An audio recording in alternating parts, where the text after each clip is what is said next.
మన కోసం మన వార్తలు అందించే ఏటీఎం న్యూస్ కు స్వాగతం.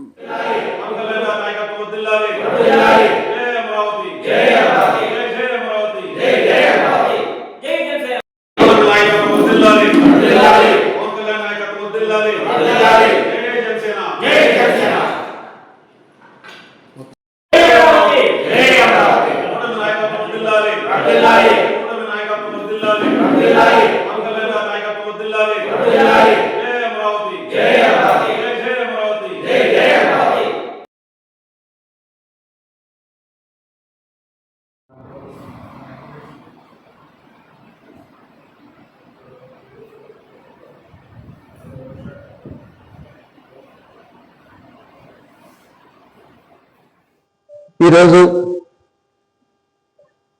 అమరావతిని రాష్ట్ర రాజధానిగా నిర్ణయిస్తూ పార్లమెంట్ ఉభయ సభల్లో బిల్లులు ఆమోదించడం జరిగింది.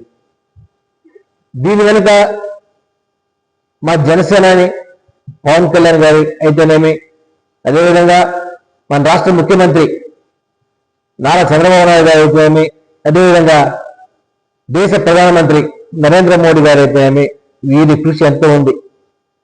ఈ సందర్భంగా ఈ బిల్లు ఆమోదించిన సందర్భంగా రాష్ట్ర వ్యాప్తంగా జన సైనికులందరూ ఆనందోత్సవాలతో సంబరాలు చేసుకుంటా ఉన్నాం.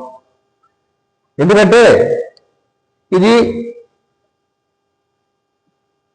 దాదాపు గత కూటమి ప్రభుత్వంలో నరేంద్ర మోడీ గారితో శంకుస్థాపన జరిగి నేటి కూటమి ప్రభుత్వంలో నరేంద్ర మోడీ గారి సారథ్యంలోని అటు చంద్రబాబు నాయుడు గారు అయితేమి, ఇటు పవన్ కళ్యాణ్ గారు అయితేమి, వీళ్ళ ఆధ్వర్యంలో వీళ్ళ సారథ్యంలో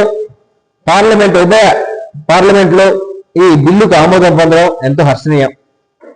ఈ బిల్లుకి సంబంధించి మా జనసేనాని పవన్ కళ్యాణ్ గారు మొదటి నుంచి ఒకే మాట కట్టుబడి ఉన్నారు. ఈ అమరావతి రాజధాని వెనకాల దాదాపు 34,000 ఎకరాలు భూసేకరణ ద్వారా రాష్ట్ర ప్రభుత్వాన్ని నమ్మి రాష్ట్ర భవిష్యత్తు కోసం, రాష్ట్ర విభజిత రాష్ట్రప్రదేశ్ యొక్క విభజిత ఆంధ్రప్రదేశ్ రాష్ట్రం యొక్క పురోభివృద్ధి కోసం ఈ రైతులు ఎంతో ధారాళంగా ముందుకొచ్చి తమ వంతు వారు రాష్ట్ర అభివృద్ధికి తోడ్పడడం జరిగింది. కానీ ఈ ఒక విషయాన్ని మనం గమనిస్తే, గతంలో రాజులు ప్రజల సంక్షేమం కోసం యాగాలు చేసేవాళ్ళు, పూజ పురస్కారాలు యాగాలు చేసేవాళ్ళు.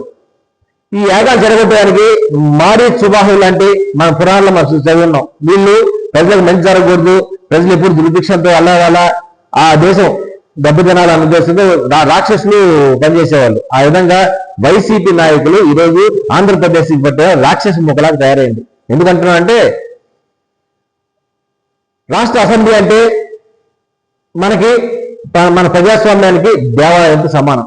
అటువంటి దేవాలయం జగన్మోహన్ రెడ్డి గారు ఏమన్నారు, గత కుటుంబ ప్రభుత్వాలు ఆయన ప్రతిపక్ష నాయకుడుగా ఉన్నాడు, మేము అమరావతిని రాష్ట్ర రాజధాని ఒప్పుకుంటున్నాం, 34,000 కాదు 40,000-45,000 ఎకరాలు కావాలా, ఈ రాజధానిగా మేము ఒప్పుకుంటున్నాం అని చెప్పి శాసనసభలో ఆయన గంటాపరంగా ఒక ప్రతిపక్ష నాయకుడు హోదాను చెప్పడం జరిగింది. తర్వాత ఆయన 2019 అధికారంలో రాగానే నేను అనలేదు, అమరావతి రాజధాని ఒప్పుకోము, మళ్ళీ 3 ముక్కలు అంటే 3 రాజధానులు తెల్లైపోయారు. అట్టనే అభివృద్ధి చేశారంటే అట్టా చేయలేదు. ఈరోజు అటువంటి ఎన్నో ఆటంకాలని, అటువంటి దుర్మార్గపు రాజకీయ నాయకుల యొక్క ఆంధ్రప్రదేశ్ రాష్ట్రాన్ని ఎర్రగొడ్డు అన్న దుస్సంకల్పంతో ఉన్న ఈ ఆటంకాలను ఎదుర్కొని ఈరోజు అమరావతి బిల్లు ఉభయ పార్లమెంట్ సభల్లో ఆమోదం పొందడం మేము ఎంతో జనసేన పార్టీ తరఫున, ఆత్మకూరు జనసేన పార్టీ తరఫున మేము హర్షాభినందనలు తెలియజేస్తూ ఈ విధంగా మేము ప్రెస్ మీట్ ద్వారా మా ఆనందాన్ని ప్రజలకు పంచుకోవడం జరిగింది. ఇది రైతుల యొక్క రాష్ట్రం మీద రైతులు పెట్టుకున్న అమరావతికి ఏవైతే 34,000 ఎకరాలు ఇచ్చారో ఆ రైతులు పెట్టుకున్న నమ్మకానికి ప్రతీక. ఆ రైతులకి ఖచ్చితంగా న్యాయం చేసే విధంగా ఈ కూటమి ప్రభుత్వం ముందుకు పోతుందని చెప్పి, అదేవిధంగా అమరావతి రాష్ట్ర రాజధానిగా మారి రాష్ట్ర ఆర్థికాభివృద్ధిలో తన వంతు పాత్ర పోషిస్తుందని చెప్పి ఈ సందర్భంగా పవన్ కళ్యాణ్ గారు తెలియజేయడం జరిగింది.